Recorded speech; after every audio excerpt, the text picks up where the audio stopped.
Hej, Christoffer.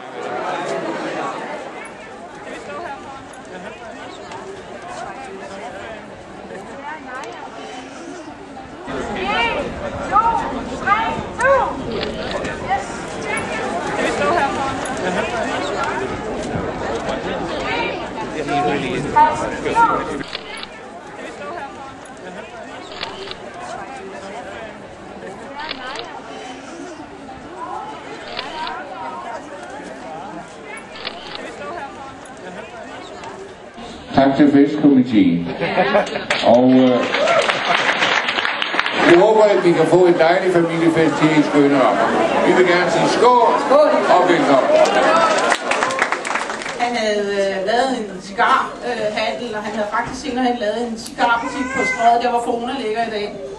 Men han kom så til New York for at lave cigareventyr der, og der mødte han Camilla Lassen, som han giftede sig med.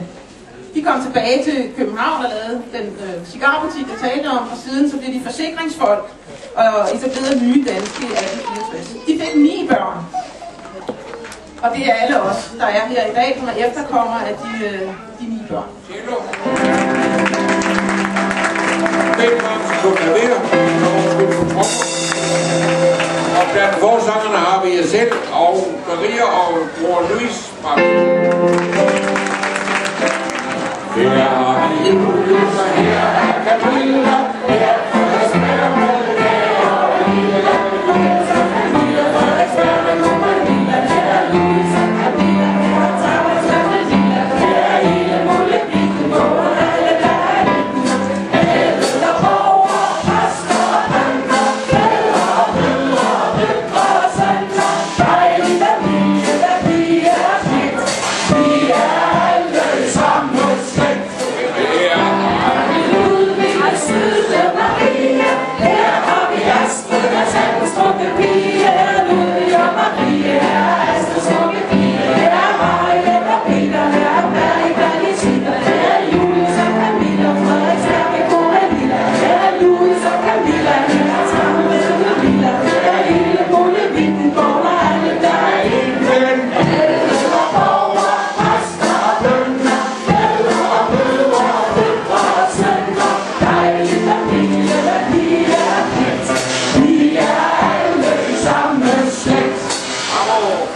I de gode gamle dage kom vores forfædre på forsikringskontor hos deres far i Nye Danske i Stormgade, mens konerne passede hus og hjem på Frederiksberg. Er vi så stadig i forsikringsbranchen? Nej, det kan man ikke påstå. Der er nogle få, som har holdt fanen højt, og I kan eventuelt række hånden op. Hvad er det så? Ja, hvad er vi så? Vi er sygeplejersker. Og vi vil allerhelst giftes med en sygeplejerske. Eller en anden sundhedsfaglig person, meget gerne en læge. Men der er nu altså også vældig mange af os, der er advokater, konsulenter, embedsfolk, forretningsfolk og pædagoger, fordelt nogenlunde ligeligt i grenene. Dog relativt flest pædagoger i Ludvig-grenen. Vi er knap 30 landmænd, og knap 20 af dem er i Ågegrenen. Og så er vi i Ågegrenen særlig stolte af, at vi har slægtens eneste herregårdsskytte. Vi har både folk, der skriver bøger, og folk, der udgiver dem. Mange er kunstnere, og næsten halvdelen af dem bliver til i Ludvig-grenen. Ja. Vi er billedhuggere, malere, fotografer, kunsthåndværkere, sangere og dansere. Og så er der jo de mange musikere, som allerede har spillet for os i dag, og også kommer til at spille for os lidt senere.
tak for i dag at blive hængende. Man kan få en fadøl i baren og snakke mere. Tak fordi I kom.